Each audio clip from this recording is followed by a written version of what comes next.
Yes,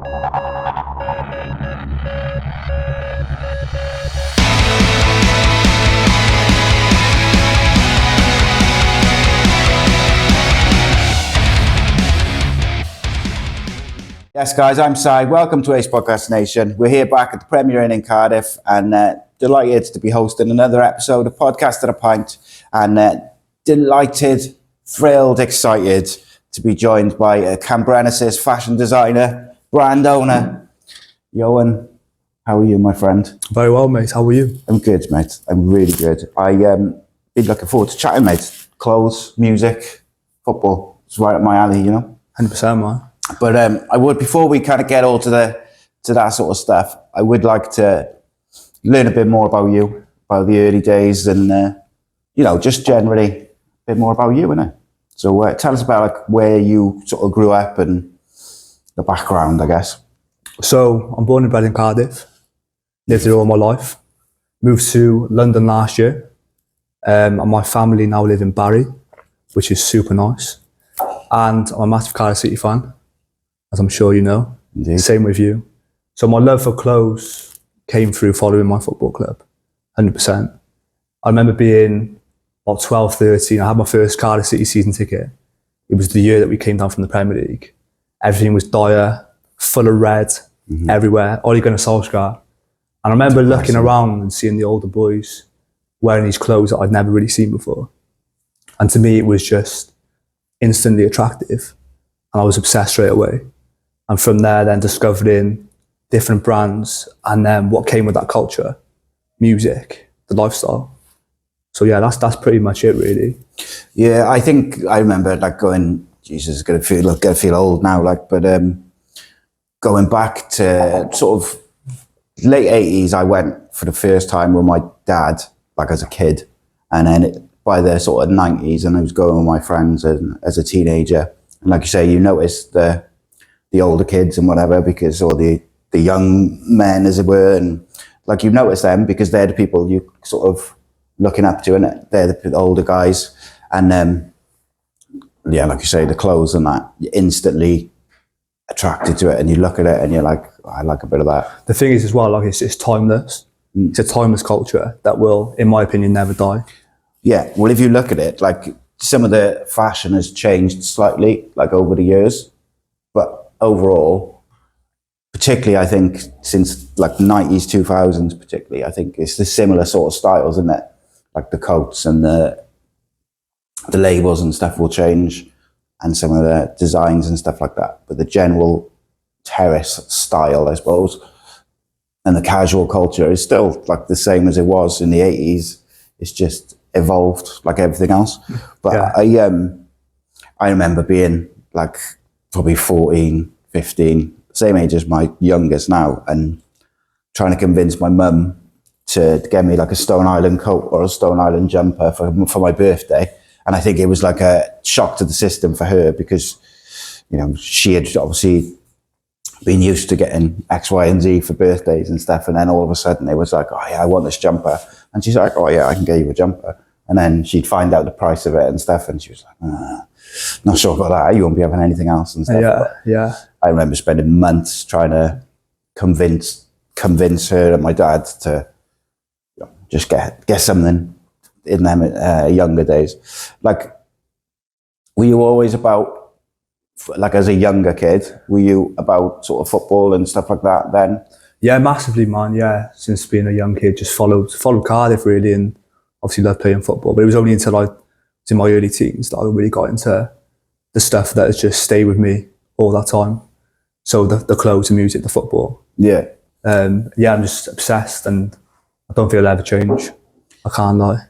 Yeah, it's one of those things, like, even with me now, as I've had kids and stuff like that and gone older, I still love the clothes, the football and the music. Like, it's all kind of stayed with me all the way through.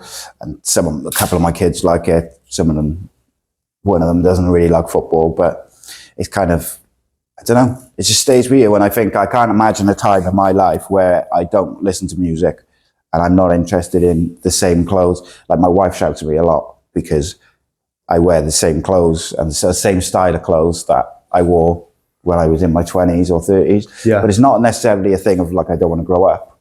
It's that I just like that particular sort of style, that casual thing. They're timeless pieces, that's what it is. You see what I mean? It'll never die, in my opinion. I can't see it dying. Yeah. Just the whole culture, really. I got a Stone Island bomber jacket somewhere in my house, which I'm sure has been hidden by someone. Yeah.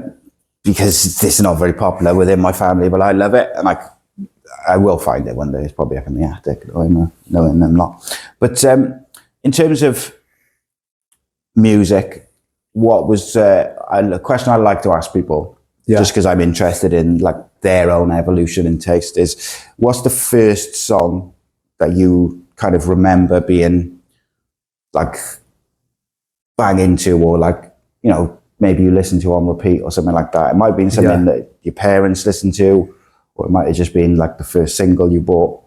And then on the backside of that, what's the last song you listened to? Okay. So the whole music thing for me, it was intertwined with the whole football culture, the clothes. And it's going to sound so, I'm not sure what the word is, generic, I don't know. But I remember discovering all this style and this lifestyle, and then sort of having a hint of what music intertwined with it. And I remember hearing the words, the band name Oasis. Obviously it's ingrained in that culture. And obviously growing up and now you hear the name Oasis, the Gallagher brothers, they hate each other and they're horrible lads and what have you. I remember just Googling it, Oasis band, seeing what comes up. And obviously like all these YouTube videos come up with their music videos. And obviously the top one was Wonderwall. You click on it, it's like, oh, I know that tune. And then from there then, you discover more and more and more. And yeah, just got me into loads of different stuff. Down the rabbit hole. Yeah, pretty much, man. And just obsessed by then, from that point really. In terms of the last song, what am I listening to at the moment? I love loads of bands. I'm listening to loads of different stuff at the moment. Today, what have I been listening to? I'm really into Pastel at the moment. Okay. So Pastel supported Liam Gallagher twice in 2022. Yeah. Once in Cardiff, once in Nebworth, in front of 125,000 people, I think it was. Them boys are from... Some numbers, that is. I was mad in it. Them boys are from Swansea. And they were lucky enough to perform at a launch event that we did last November in the Globe. Amazing, like, so they headlined that for us. So I'm massively into Pastel at the moment. Yeah, man. Just the music, the different bands that come with that. So I've had a couple of bands on over the last couple of years. Honey Motel, which is a Scouse band. I really like them. I really like them as like people as well. I spoke to them for like 45 minutes or so, and they were like the soundest bunch of lads you could meet. Like they were so just down to earth and chatty. But they've sort of kicked on a little bit since I spoke to them. And then there's another one which I really like, which are good. It's called The Crooks. Yeah, I know, yeah. And they split up. So I did like a couple of podcasts with them and I had a couple of chats with them, and I was quite friendly with Jack from the band, and they were like doing some real good stuff, and they looked like they were going to really kick on and do some big stuff. And then they just out of the blue, I just had a text saying they split up, and as these things happen, I suppose. And then all of a sudden, a couple of weeks ago, I saw on Jack's Facebook that they had some news and that, and they're back together now, and they're kind of going about and killing it. But both of those bands are so talented. It's almost like you're just waiting for them to get that little, do you know what I mean? Like just like that little break, or like that song which just kicks them on from their sort of hardcore following to the wider audience. It's a hard graft, music at the moment. It's difficult because so many people are doing it, and there's a lot of good tunes out there. It's just, you're relying on a lot of different stuff to make it. And I think it comes with a lot of people being involved with you who know people, need a lot of money, because you don't really see what you saw in the 90s of lads from council estates making it big. You don't see that nowadays. It's not a thing. It's not a thing. It's weird, right? Because like I agree with you on that side of things. Like you don't necessarily see those sort of council estate bands go and make it, like Oasis or the Roses or all these different bands, which even like Arctic Monkeys, and probably the last sort of big kind of band which made it out of that sort of scene. or that sort of area of the country, I guess you'd say. But like in the 90s and the early 2000s, when I was going to like Barfly and these places in Cardiff and, you know, watching bands who were doing their sort of tours and stuff, like I remember seeing all sorts of bands and thinking, God, they're so good, like they're bound to make it. Yeah. And you never hear, like a year later or 2 years later, and they've just completely disappeared.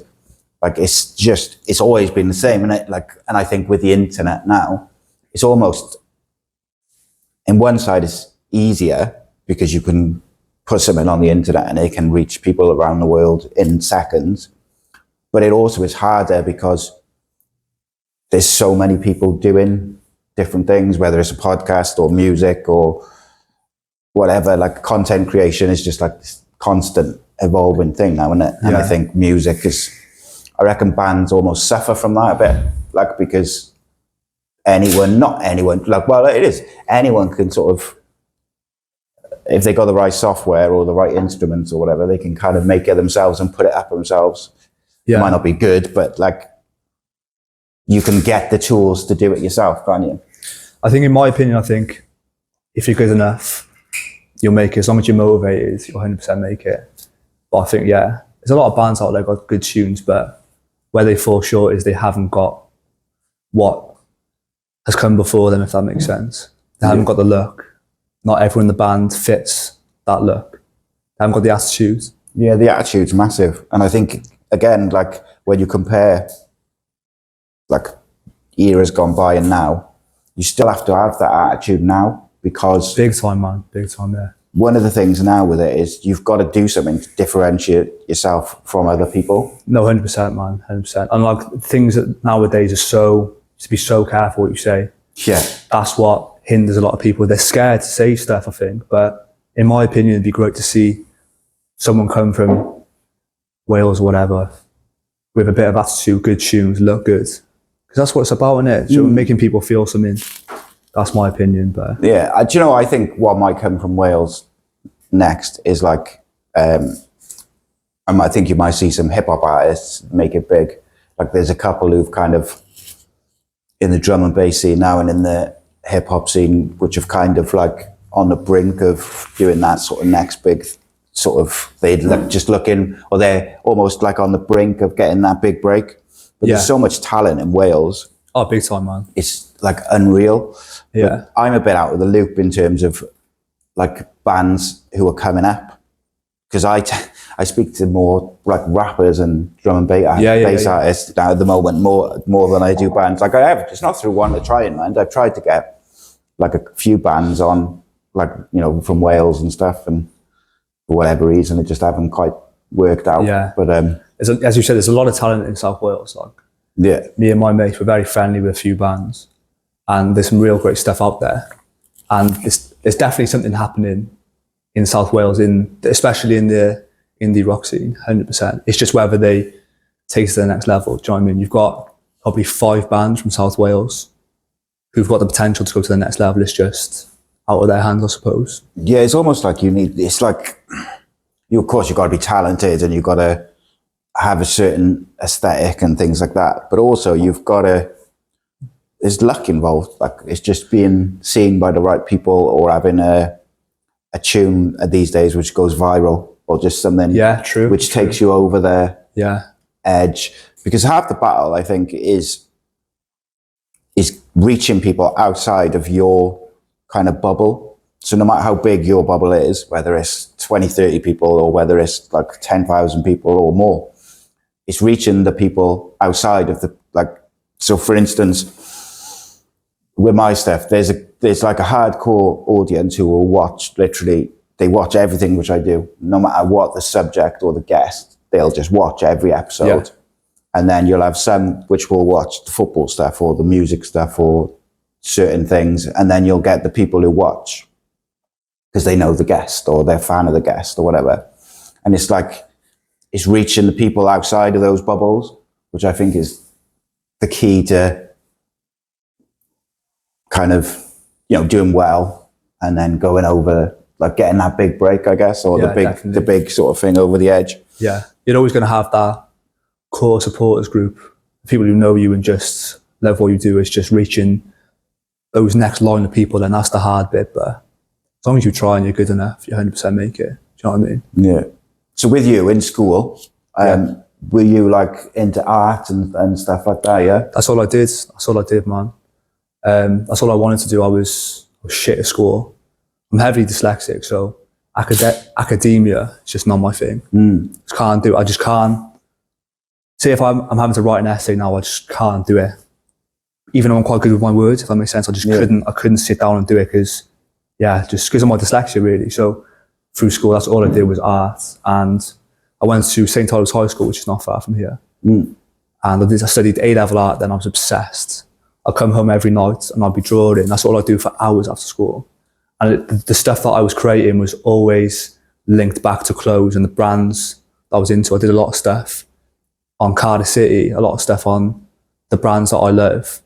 And that's what kept me motivated. So that's what I was like in school. But in terms of what I'm doing now, the reason I'm doing it and the reason I'm able to do it was when I was probably about 15, I was sent up to a company in Nottingham called Player Layer. And at the time, they were the main suppliers for Under Armour in the UK.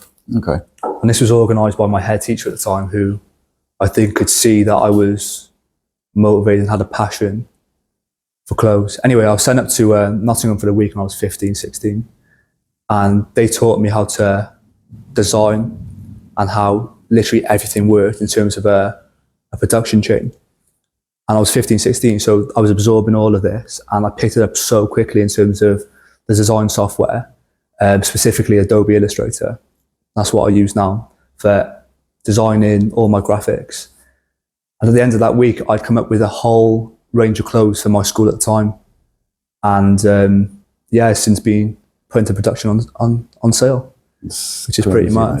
So if it wasn't for that week, I wouldn't be doing what I'm doing now because I wouldn't know what to do. So there's a thing, right, which I think is really like valid, like to what you just said, but also I think is something which schools miss out on a little bit, is when you're like, say 14 to say 20, that little window is if you've got something like an interest, a sport, whatever it may be, art, music, if you're interested in it and you're passionate about it and you're good at it, you have like a unique ability to take in information and put it into action quickly that you don't have as an adult. Like as an adult, I think your kind of brain gets slower and you maybe have to go through things a little bit. You know, you have to go through things 2, 3, 4 times before you get a full understanding of it. Yeah.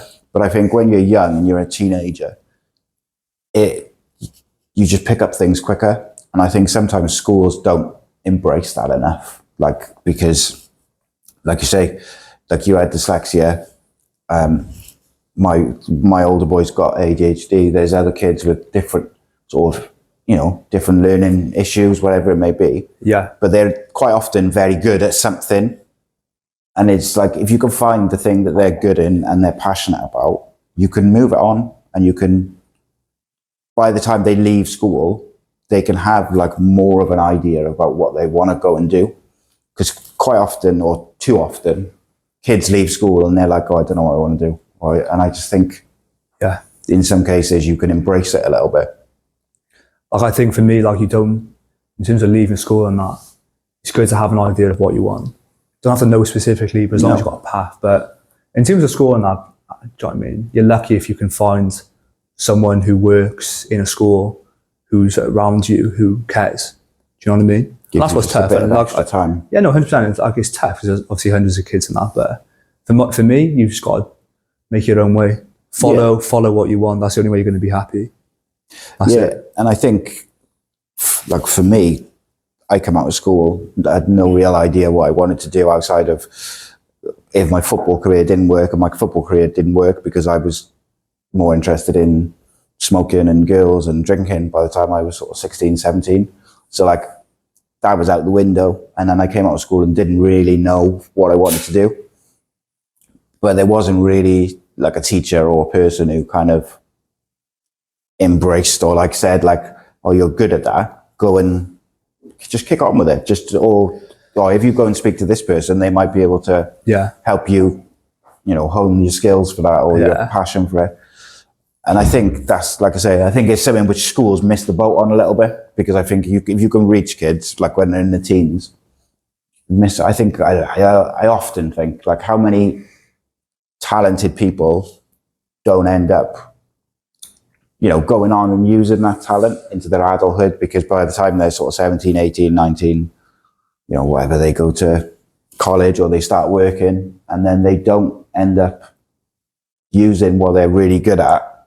And then even with me, like, I started doing podcasts and creating content and stuff 3 years ago, 4 years ago, or whatever. Like, I'm 42 now. Like, I wish I had started on that road when I was 20, because I'd have had a lot more energy and the rest of it.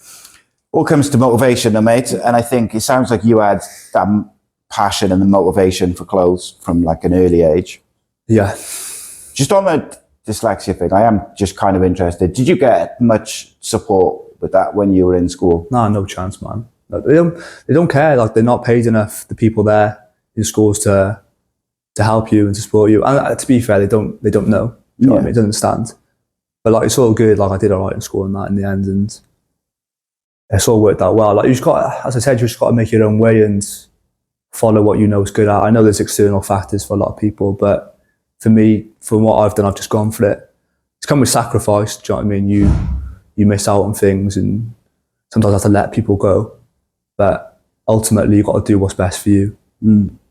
So from school, so like you left school, what was the next step from there for you? So as soon as I left school, it was during COVID. So it was a bit of a weird time for all of us. And I was thinking to myself, what do I want? I always knew that I wanted to go into clothes in some way, menswear, never women's wear. I'm not interested. But it was just finding out for me what was available and what I could do. Because I've always known I've had an eye for design, even though I'm not interested in sitting down and making a scarf or something. Do you know what I mean? So I left school during COVID. I went straight into to do an art foundation course in Nanskaru, which was shocking. I left after 6 months. But in the same time, that's when I started doing my own clothes, designing, figuring stuff out. And the whole process has been about 4 years in the making now, since COVID. Of just trying out, figuring out how to do stuff, who to work with, where to get money from, what's the best way to use that money. So yeah, man, that's pretty much it, really. And I went to university then in 2021. Moved to London for university to study fashion business, which has been a bit questionable, the course itself. Not for me, really, I'll be honest with you, but it would be for someone else. And the reason it's not for me is because I know what I want, and I've proven to myself and other people the way that I do things works. Yeah. But that's not to say that it wouldn't work for someone else. But that's pretty much the journey to now. And here we are. Lots of exciting stuff planned for the next year or so. London Fashion Week next week, our first show there, which is mad. It's massive for us. You excited about that? Yeah, buzzing, man. It's going to be mad. Is there any nerves about it? Or is it just pure excitement and like too busy to be nervous? And yeah, I don't really get nervous, like, to be fair, with anything. Do you know what I mean? I'm quite calm with situations. So for me, I'm excited. It's going to be a team of 18 people working for us, which is mad. 9 models. So yeah, it's going to be a big day for us, and we're going to get a lot of attention, lots of nice photos and videos as well. So yeah, it's sound, man. I'm buzzing. That's a big thing, mate. And I think like that's that sort of event. Obviously, London Fashion Week's massive in it. Not that I would know anything about it, myself. But the thing is, though, like, people recognise our name, even if you're not in this circle. Everyone has heard of it somewhere. Yeah. So when I announced it, whenever it was, a month ago, whatever, everyone was like, "Oh, no way, really? Yeah. You're doing that, are you?" Oh, yeah, man. Mm-hmm. It's cool though, guys, because like you seem like someone who knows exactly where you want to go and the way you want to do it.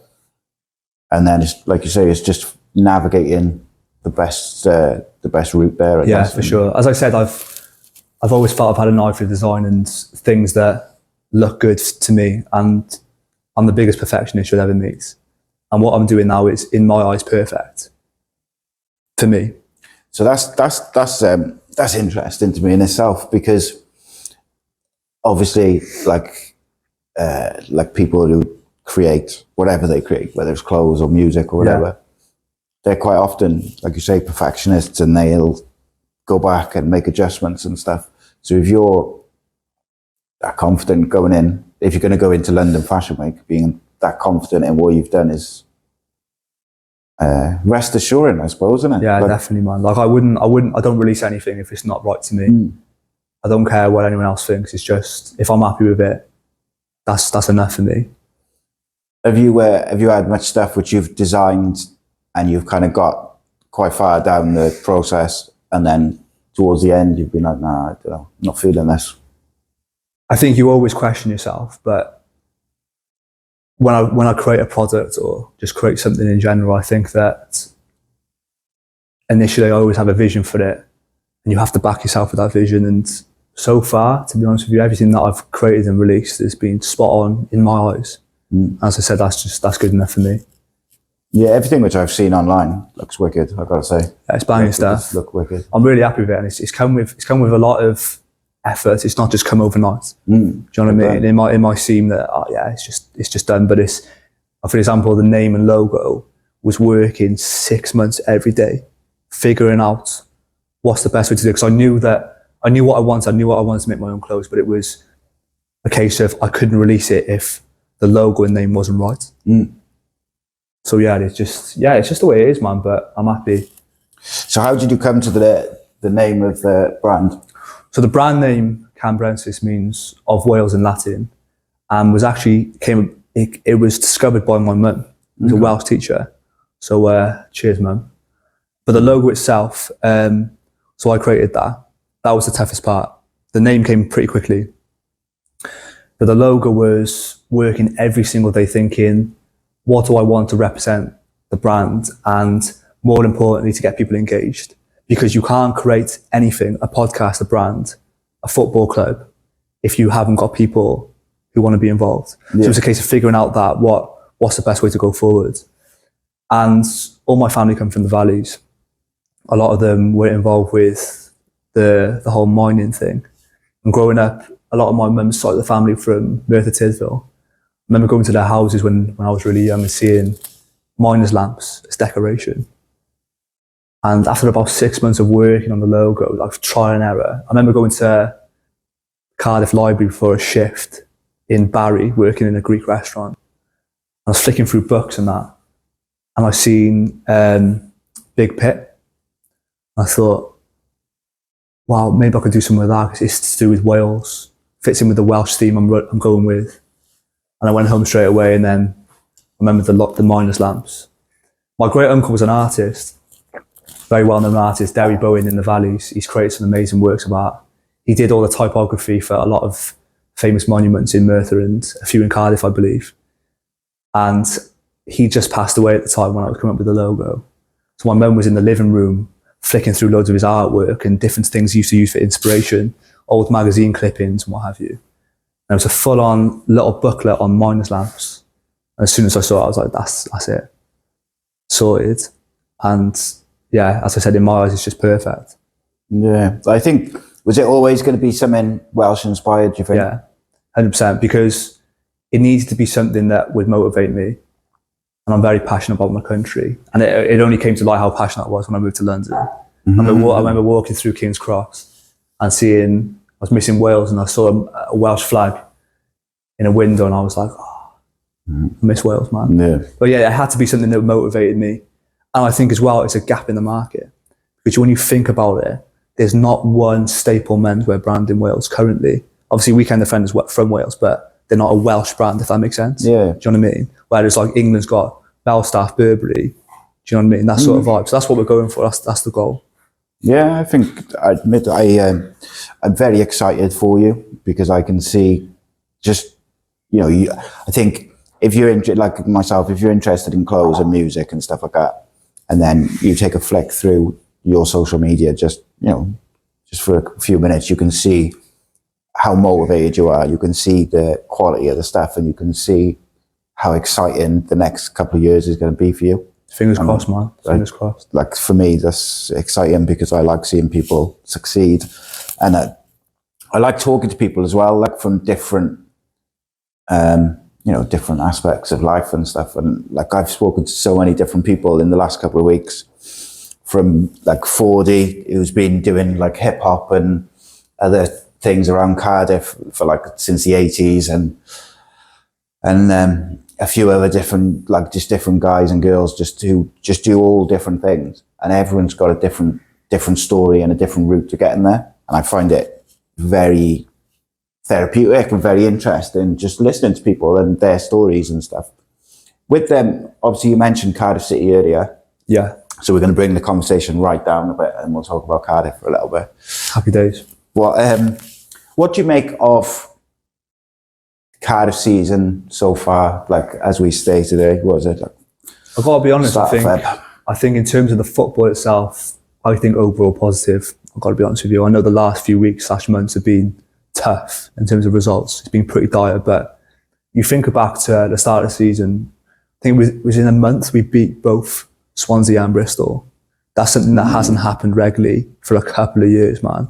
And that Swansea game was unbelievable. For me, it's one of those games that you go to that only happens every 5 years if you're lucky. The last game I remember in the Cardiff City Stadium like that was Wales versus Belgium 2015 qualifying for the Euros. Yeah. Do you know what I mean? Yeah, I think just a special night. Yeah, 100%. It was just amazing atmosphere, and we proved that we're the biggest club in Wales that night, which was class.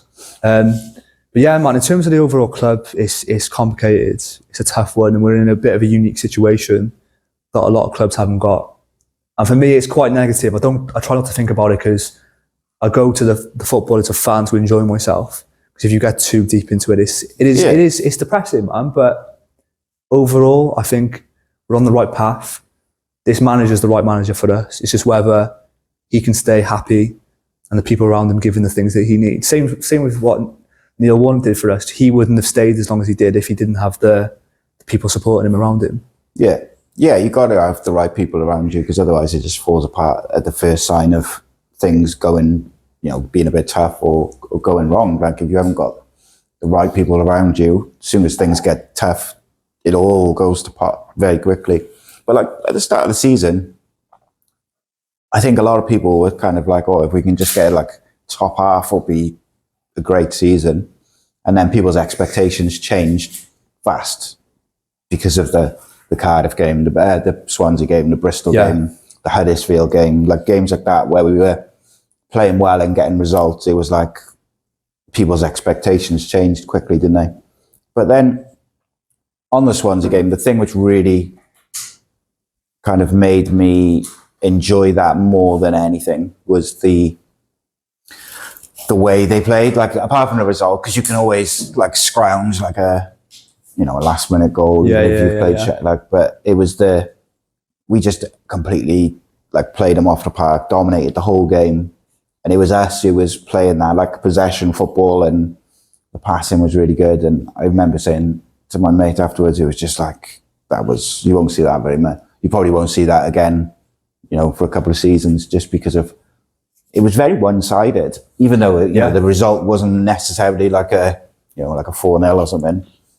Like Swansea didn't do anything in that game, and I think after you've had the pain of the last few years versus them, it's been ridiculous last few years. Do you know what I mean? And like the game against Swansea started the season, as you said, we outplayed them, and we haven't done that for a long time. I remember the last probably 5-6 fixtures against them, they've just passed the ball around us for the whole time. And I was at the Liberty 2021, I think it was. I think we got battered like 4-0 or something like that. I remember just thinking to myself, this is unbelievable. Yeah, just painful, wasn't it? Yeah. And then the game after that, which was under Steve Morrison, I think it was another bad scoreline. I remember a guy in front of me in the canteen just lobbing his season ticket, and I was just like, that just shows where we're at.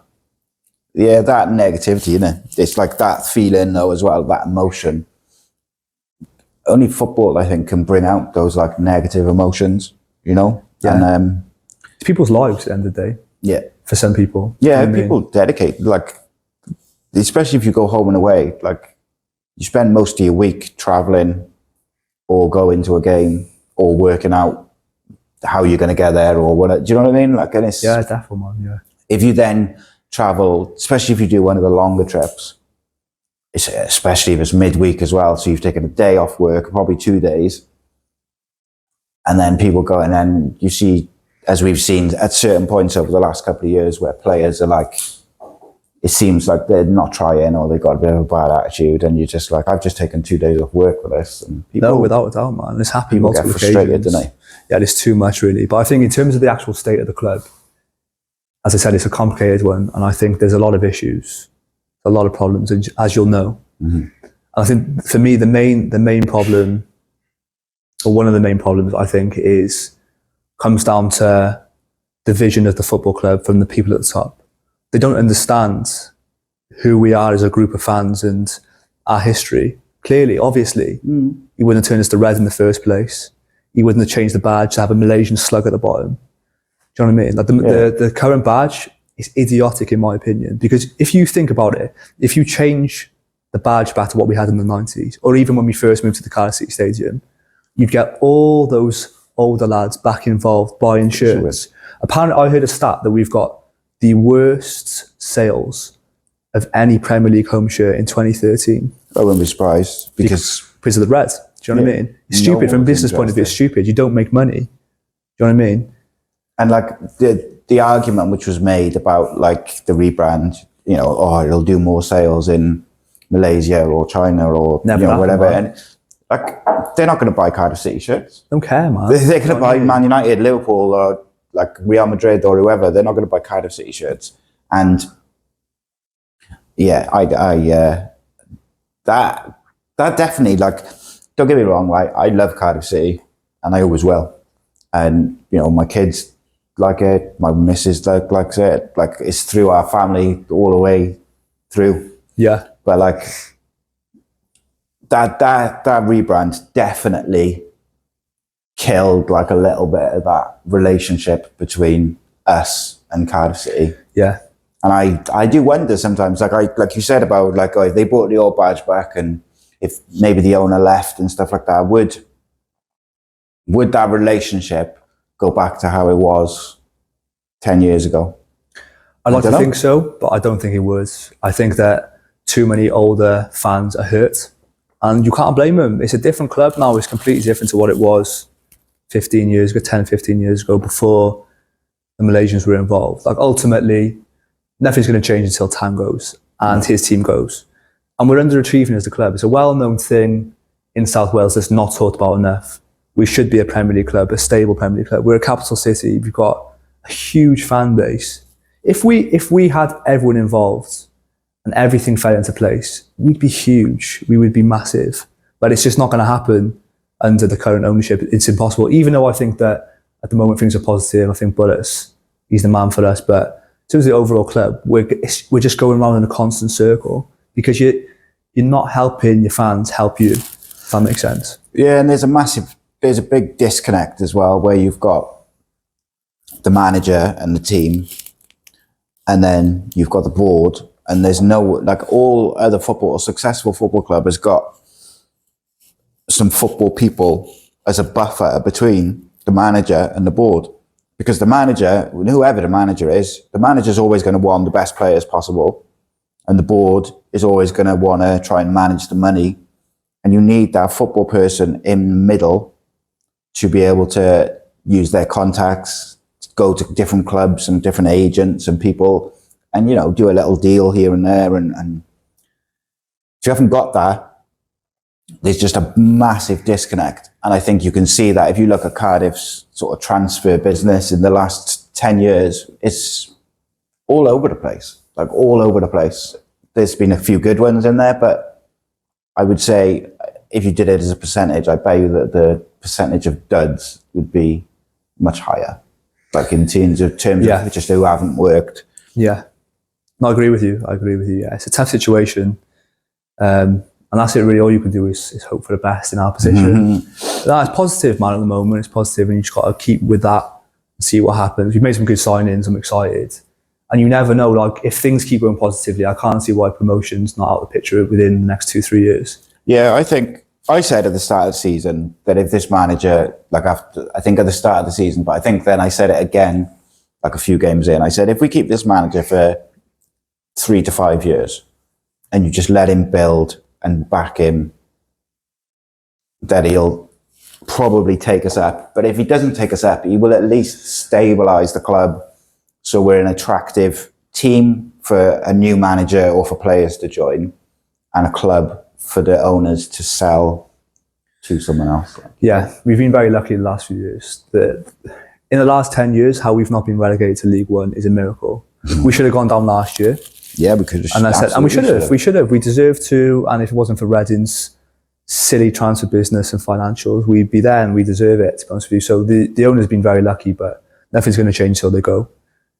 But they'll still be there keeping the faith, you know what I mean? Yeah, that's it, mate. And that's all you can do, isn't it, as fans? And I think that's the like, with all the emotion and the passion which comes with being a football fan, that's what it comes down to, is all you can actually do is just support the team and support the club. Yeah. And that's one of the things which, and I'm not saying anything which I haven't said a million times before, like, really, but like I've said, like, on the Cardiff City pod on a Wednesday a few times, just before Christmas, they said it, like, where they were booing the team off, and I was like, that's not going to make them play better. That's not going to, like, you know, I know whoever, say Collins, people are booing him and groaning and moaning where he gives the ball away. It's like, it's not going to improve him. He's not going to go, oh shit, they're all booing me, I better suddenly start playing better. Yeah. Like, it's just going to make him more edgy, or whoever, make them more edgy and more nervous and stuff. I remember Reece Weston, probably, well, it's before your time, mate, but I know Reece, and he's such a sound guy. He works for Brentford actually now. But he's such a cool guy. Like, he's such a nice bloke. And he's a good footballer. He played for Wales, played for Cardiff. But for some reason, when Ninian Park used to moan and groan about misplaced passes and the rest of it, he seemed to always be the one who got it. And he took dog's abuse, mate. So, like, own player, and he just took so much shit. Yeah.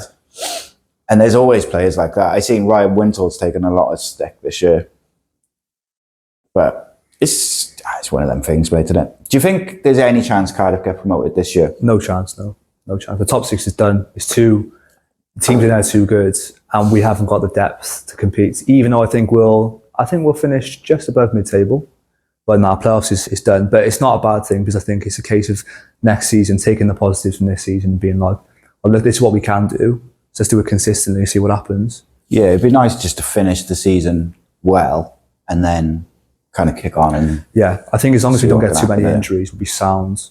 Ramsey's back as well, and the new signs we got as well seem very decent. So let's see what happens in it. But yeah, next 2-3 years, I'd like to think we can push for promotion. But I think so. I've been impressed. One of the players who has impressed me this year has been Colwell. I think he's starting to put it together now. Yeah, definitely. Ironically, like, when he's had more games, he's getting better. And yeah, I think most young players, if you said to him, do you think you'll get better if you play week in, week out, they'd probably all say yes, wouldn't they? So it's the same as anything, isn't it? Yeah, he's the most exciting prospect in that club. Without I don't know, his brother is... I've not seen his brother play, you know. Yeah, so I think... So you're in London Fashion Week next week. Yeah. What's it been like living in London for a Welsh one? It's tough. It's not easy, man. I can't lie. I wouldn't like it, mate. I wouldn't. London's a tough place to be, just generally, because the people are very different, very unfriendly.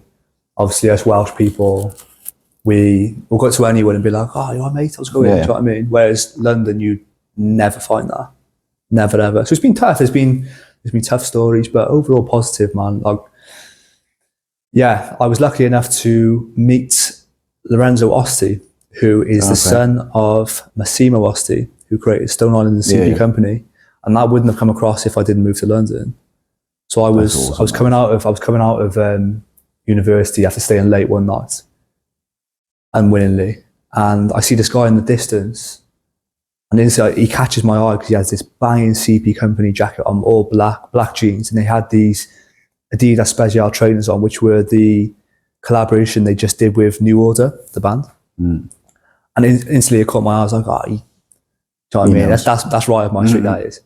And as he was walking close to me, I sort of I sort of recognised him, and then I just knew who he was. So I could see him walking out of the university, and I purposely waited out there just to go say hello. We came out, and I was like, "Oh, Lorenzo," and his English isn't very good, to be fair. So we came over, shook my hand, and I was like, "I'm a big fan of yourself and your dad." And he was like, "Oh, thank you very much." So I showed him what I was doing with Cambrensis, showed him the first line of products we did in the photos, and he was a bit blown away by it all. And he was like, "Have you done this all yourself?" I was like, "Yeah, everything." He was like, "That's unreal."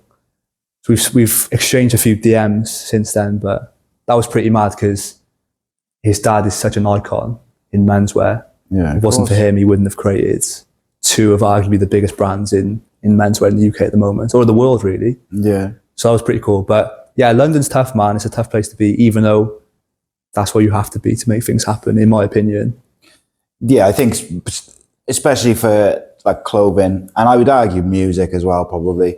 Like London is kind of, and I said, I'm gonna just add on more and more stuff, like, and comedy as well. I think in some ways you've got to be either in like the north of England, in like Liverpool or Manchester, or in London, because otherwise you're not going to make the contacts and the big breaks that you need to make. Yeah, and I think that goes probably for music, and I would assume clothing and stuff like that as well. Yeah, definitely. But that's not to say you can't make it back here. No, a lot of people do, and it's because of social media now. You can do anything from your bedroom. Literally anything. It is mad, though. So to be honest with you, in terms of moving to London with the brand, I wouldn't say it's helped me greatly. I've got to be honest with you. What do you think? What do you think has been the difference then in terms of doing it in London and doing it from here? It's harder in London because things at home are easier. You have more support, people who care about you back home. And London's just a tough place to be anyway. So I found it a lot difficult. Since coming back to Cardiff and my family live in Barry, I feel a bit more comfortable doing it all because I have that support network around me. Because in London, I've got stories, man. They don't give a fuck. Like, they don't give a, like, I remember, and I tell this story now because you'll enjoy this, and the Welsh people will enjoy this. So in university, all my lecturers are English through and through. They're all middle-aged women. And so obviously I've mentioned what I'm doing with the brand. Obviously it's a Welsh brand. And I had to do an assignment this time last year on Oxford Street, where the assignment was I had to give a presentation in front of 2 John Lewis buyers who could make things happen. So the assignment was you had to create your own brand and present it, and basically just go through all the things that are needed. So production lines, who you are, unique selling points, blah, blah, blah, all that stuff, sort of stuff. So I give the presentation to these John Lewis buyers, and in the room with them marking me was 2 of my lecturers who were English through and through. So I give this presentation, worked really hard on it, and I thought that was really good. So I started having feedback, and the first feedback was from the 2 John Lewis buyers, and they were really positive, and they were giving me suggestions on, oh, why don't you like sort of take inspiration from the garments that miners used to wear? And I was thinking to myself, oh, that's not a bad idea, to be fair. And there's positive stuff. Then it came to my lecturer, who, as I mentioned, English through and through. And she literally looks at me and goes, I think it's rubbish. And I was like, okay. And she goes, I don't think it's going to work. I think your logo represents death. And I was like, okay. She said, you will never sell outside of Wales, which I've done on multiple occasions, all over the UK. And she said, yeah, I just don't think it's sustainable at all as a business. And I was like, all right. And she said, well, why don't you do something like what Laura Ashley does and build a community, build a little town in Wales where your workers live there and make products for you? And I was thinking to myself, didn't Laura Ashley got a business like 4 years ago? I know. Do you know what I mean? Well, I couldn't say anything back to her because it was being marked, but I was ready to unleash. Yeah, terror a new one because I knew she was wrong. But it was just due to the Welsh thing and jealousy. That's all it is, man. And the same person prior to that, 6 months ago, I went to the World Cup. I was very lucky it was the World Cup. I went to the England-Wales game and got battered. I remember getting back and the same lecturer said to me, why did you go to the World Cup then? I was like, well, it's the first time my country's qualified in however many years, like, was it 50, 60 years from now? And she was like, how much did that cost you? I was like, doesn't matter. And she was like, oh, you got battered, didn't you? So I'm making a point, you know what I mean? But yeah, man, that's just the way it is. But it's opinions, isn't it? Yeah, of course. It's opinions. But at the end of the day, I'm happy and the people around me are happy and people can see the vision. And as the days go on, more people get involved. Like yourself, do you know what I mean? Yeah. Like it's going well, and I can't lie, I'm happy. So that's all that matters. At the end of the day as well, it's like you're always going to get people who don't believe in what you're doing or don't think it's going to work, or whatever it may be. You'll always get that, no matter what you're doing. And I think, like, the one thing which strikes me from speaking to you today, but also from speaking to you just like when we've been going back and forth, like, is you know what you want, how you're going to get there. Like I said earlier, it's just navigating that route. Just navigating, 100%. As a graft, to get to the final destination. Yeah, definitely. It's a graph, like for everyone in my position. Same for yourself. Like, it's just got to go for it and see where you land. Because if you don't go for it, what's the point? You regret it forever, mate. What's the point in it? Take it from a 42-year-old, like, who's probably got a few regrets and stuff. Like, I'd rather, like, even with this podcast and stuff now, like, and the stuff which I'm doing with the Cardiff channel and stuff like that. Like, with the Cardiff channel, I could have put that off for a bit longer and maybe, kind of got more people involved or whatever, like, just kind of put it off for a bit. And I was like, no, I'm going to do it, and I'm going to do it because I've got a vision for it and what I think it can be, and because it's so long overdue that Cardiff City's got like a fan channel. Yeah, I agree. Like, it's the capital of Wales. It's a former FA Cup winner. It's been in the Premier League and it hasn't got a fan channel. It's wild, mate. There's much smaller clubs have got like big fan channels. So for me, it was a no-brainer. It's just trying to like move it to the right place and get the right people involved. And I think I would have regretted it if I'd put it off. Yeah. So I've caused myself a load of stress to get it started soon. But in fact, I've been quite lucky because there's a few lads who've been super helpful who started off as just viewers of the Race Podcast Nation, and then they come to every event, they watch every show, and they've got more and more sort of involved and stuff like that. And now they're hosting some shows on the Cardiff channel, and it's like, that's what you need, is good people around you. And I think that makes a massive difference, Yeah, big time, man. Big time, yeah. So, where are you going to be in 5 years? Fingers crossed, we'll be the biggest menswear brand in Wales. Fingers crossed, man. We're getting there slowly and surely. But it's a case of just grafting and seeing where you land. It's a lot of luck. But I think, in my opinion, as long as you're positive and you're doing the right things, most of the time you'll make it. If you're good enough, as I said before, if you're good enough, there's no way you can't make it. Unless you haven't got the motivation, I think. That's the one thing which lets people down. That goes back to being the graft. That goes back to being good enough, though, doesn't it? Yeah. Do you know what I mean? Because it's all part of it, isn't it? Yeah, 100%, man. So we have very exciting things planned for the next 6 months. We have a new collection coming out. So all of our collections are named after places in Wales. So the next one's called Merthyr.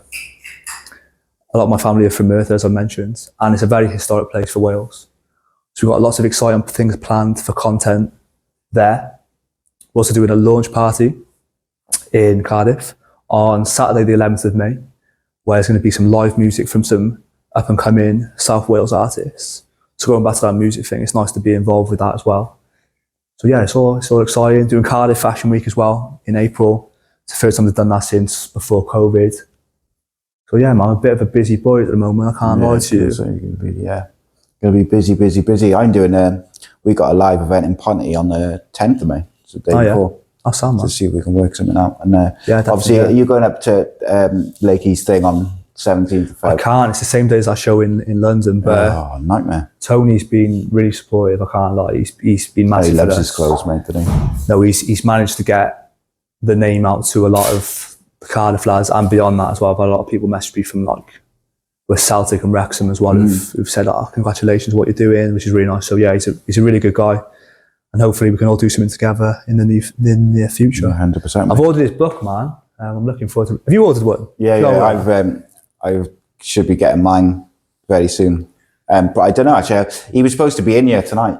Is he? Yeah. Yeah, he was supposed to be down here at 6 o'clock. But we had to rearrange because he's got so much going on with the launch of his book. Yeah, for sure. So I'm maybe we'll have him in on Monday, but I haven't seen him for a while, so I'm looking forward to seeing him. If we don't get it done before the launch in Merthyr, I'm going to go up for a couple of hours anyway. Yeah, sounds good, man. No, I wish I could be there. I just can't in London. Do you know what I mean? It's impossible. But as I said, we'll definitely do something together, all three of us soon. Hopefully. Yeah, 100%, mate. I think we should be doing something in Cardiff for like a little pop-up or like a Cardiff launch for his book as well. Nice, amazing. Maybe in this room, so you never know. Mate, it's been a pleasure. Guys, make sure you follow all the links, which are down below, because I'm going to put everything in there. And make sure you give Ioan a follow, and most importantly, give Cambrensis a follow and look out for it and buy it. Just buy it. Just buy it all. Just buy it, man. Just buy it all. It's good. And also subscribe to Ace Podcast Nation as well. Do that too. And if you'd like to become a member, patreon.com/Ace Podcast Nation. Price of a bag of chips per month, and keeps the channel going, keeps the lights on, as it were. Yes, thank you, my friend. Cheers, mate. It's been a pleasure. Good to see you, man. Nice one.